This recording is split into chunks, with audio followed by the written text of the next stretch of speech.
World ads day के उपलक्ष्य में DLSA ऊना द्वारा एड्स से संबंधित जानकारी। HIV क्या है? HIV का मतलब है ह्यूमन इम्यूनोडेफिशिएंसी वायरस। ये वायरस एड्स का कारण बनता है। मानव शरीर की रक्षा प्रणाली को प्रतिरक्षा प्रणाली या इम्यून सिस्टम कहा जाता है। ये प्रतिरक्षा प्रणाली कई वायरस और बैक्टीरिया से मानव शरीर को लड़ने की क्षमता प्रदान करती है। HIV इसी प्रतिरक्षा प्रणाली की कोशिकाओं पर हमला कर इसे कमजोर करता है। ये कोशिकाएं एक प्रकार की श्वेत रक्त कोशिकाएं होती हैं, जिन्हें CD4 सेल्स भी कहा जाता है।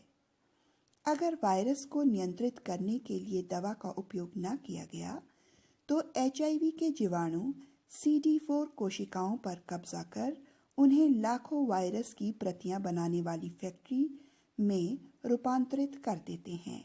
इस प्रक्रिया में CD4 कोशिकाएं नष्ट हो जाती हैं, जिससे प्रतिरक्षा प्रणाली कमजोर होती जाती है। अंततः ये एड्स का रूप ले लेती है। एड्स क्या है? एड्स का मतलब है एक्वायर्ड इम्यूनोडेफिशिएंसी सिंड्रोम। ये HIV संक्रमण की सबसे अंत में होने वाली अवस्था है। HIV प्रतिरक्षा प्रणाली में काम आने वाली CD4 कोशिकाओं पर हमला कर शरीर को एड्स की स्थिति तक पहुंचा देता है। जब शरीर बहुत सी CD4 कोशिकाएं खो देता है, तब कई गंभीर एवं घातक संक्रमणों का शिकार हो जाता है। इनको अवसरवादी संक्रमण कहा जाता है। जब किसी की मृत्यु एड्स से होती है, तब अक्सर मृत्यु का कारण अवसरवादी संक्रमण और HIV के दीर्घकालीन प्रभाव ही होते हैं। एड्स शरीर की कमजोर प्रतिरक्षा प्रणाली को दर्शाता है, जो अब अवसरवादी संक्रमण को रोक नहीं सकती। HIV फैलने के कारण।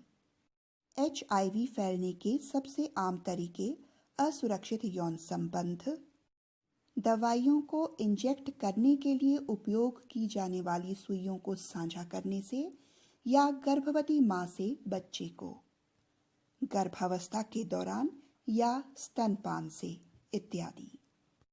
शरीर के तरल पदार्थों के संपर्क में आने से HIV नहीं फैलता, जैसे पसीना, आंसू, लार, मल, मूत्र, या दूसरे शब्दों में आपके द्वारा HIV के व्यक्ति को छूने या गले लगाने से, चूमने से, या HIV के व्यक्ति द्वारा उपयोग किए गए शौचालय का उपयोग करने से HIV नहीं होता।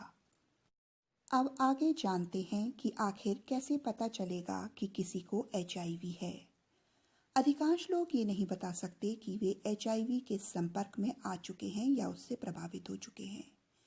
HIV के प्रारंभिक सूक्ष्म लक्षण HIV संपर्क में आने के 2 से 4 सप्ताह के भीतर दिखाई दे सकते हैं। ये लक्षण इस प्रकार के होते हैं: बुखार, ग्रंथियों में सूजन, गले में खराश, रात में अधिक पसीना आना, मांसपेशियों में दर्द, सिर दर्द, अत्यधिक थकान या चकत्ते।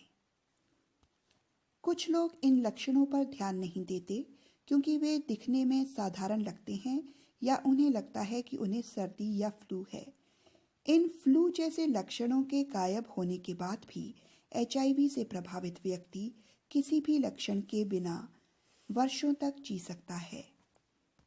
यदि आप HIV से प्रभावित हैं, तो इसे जानने का एकमात्र तरीका HIV जांच करवाना ही है। किन परिस्थितियों में HIV की जांच करवानी चाहिए? नंबर 1, यदि आपने असुरक्षित यौन संबंध बनाए हैं। नंबर 2, यदि आप अपने साथी की HIV स्थिति को जानते हैं या आपका साथी HIV संक्रमित है। नंबर 3, यदि आप गर्भवती हैं या गर्भवती बनने का विचार कर रही हैं। नंबर 4, यदि आपको कभी यौन संक्रमण या यौन रोग हुए हैं। नंबर 5, यदि आपको हेपेटाइटिस C है। नंबर 6, यदि आपने कभी दवाओं को इंजेक्ट करने के लिए सुई, सिरिंज या अन्य उपकरण साझा किए हैं। एचआईवी एड्स से संबंधित महत्वपूर्ण तथ्य। एचआईवी शरीर की प्रतिरक्षा प्रणाली की कोशिकाओं को संक्रमित कर देता है।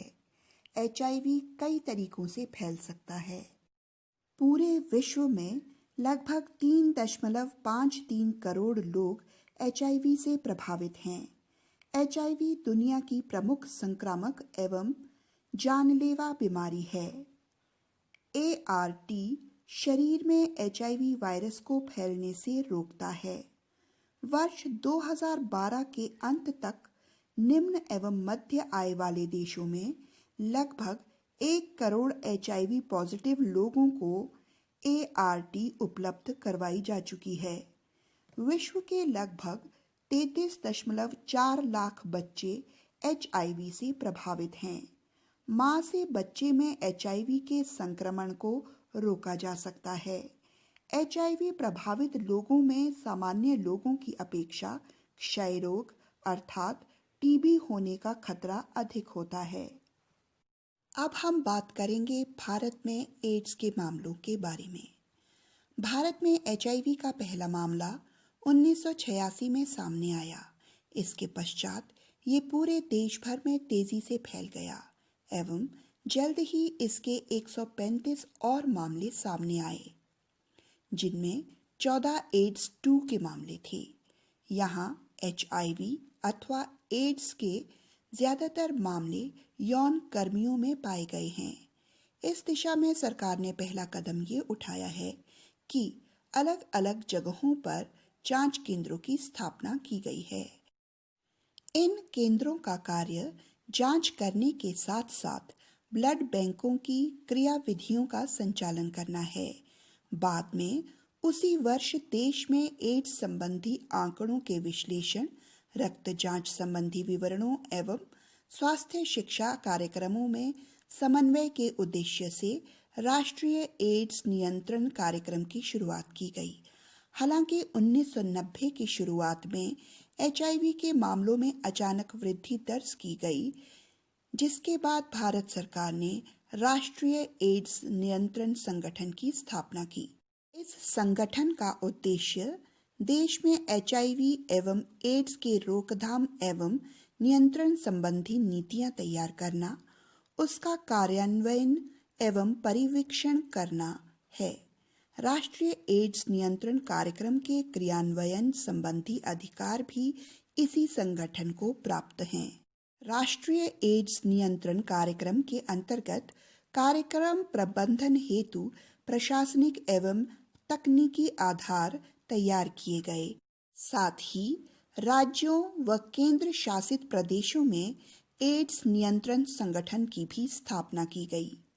जन संपर्क अभियान।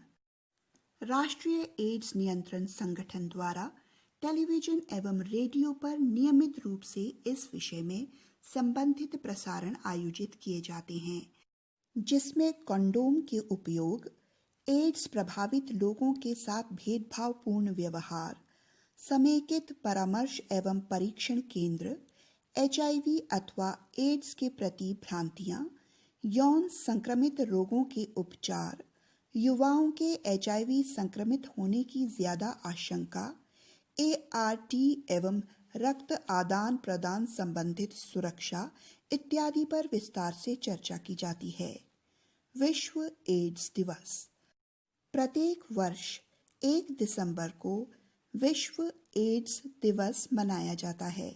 इस दिन को विश्व भर में लोग एड्स विरोधी अभियान में अपनी एकजुटता दिखाते हैं एवं एड्स प्रभावित लोगों को हर संभव सहयोग देने का आश्वासन देते हैं। इस दिन को एड्स से मरने वाले लोगों के स्मरणोत्सव के रूप में भी मनाया जाता है। एचआईवी संक्रमण को रोकने का एकमात्र तरीका है लोगों को इस बारे में जागरूक किया जाए, लोगों को इसकी उत्पत्ति एवं प्रसार के बारे में बताया जाए, ताकि लोग इस महामारी के दुष्प्रभाव से बच सकें। इसी बात को ध्यान में रखते हुए राष्ट्रीय एड्स नियंत्रण कार्यक्रम की शुरुआत की गई, जिसका उद्देश्य जन जन तक HIV अथवा एड्स एवं इसके रोकथाम से संबंधित सभी सूचनाएं एवं जानकारी पहुंचाना है। HIV अथवा एड्स से ग्रस्त व्यक्ति के अधिकार। भारतीय संविधान में सभी भारतीय नागरिकों को मौलिक अधिकार प्रदान किए गए हैं।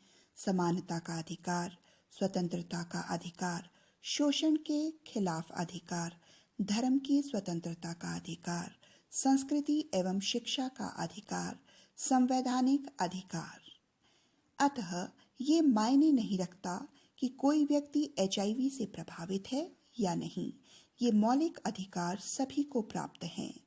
हमें उनके अधिकारों का सम्मान करते हुए उन्हें भी वही मान सम्मान देना चाहिए जो हम अन्य सामान्य व्यक्तियों को देते हैं, ताकि HIV अथवा एड्स प्रभावित लोग भी सामान्य जीवन जी सकें। HIV अथवा एड्स मामलों से संबंधित 3 मुख्य अधिकार।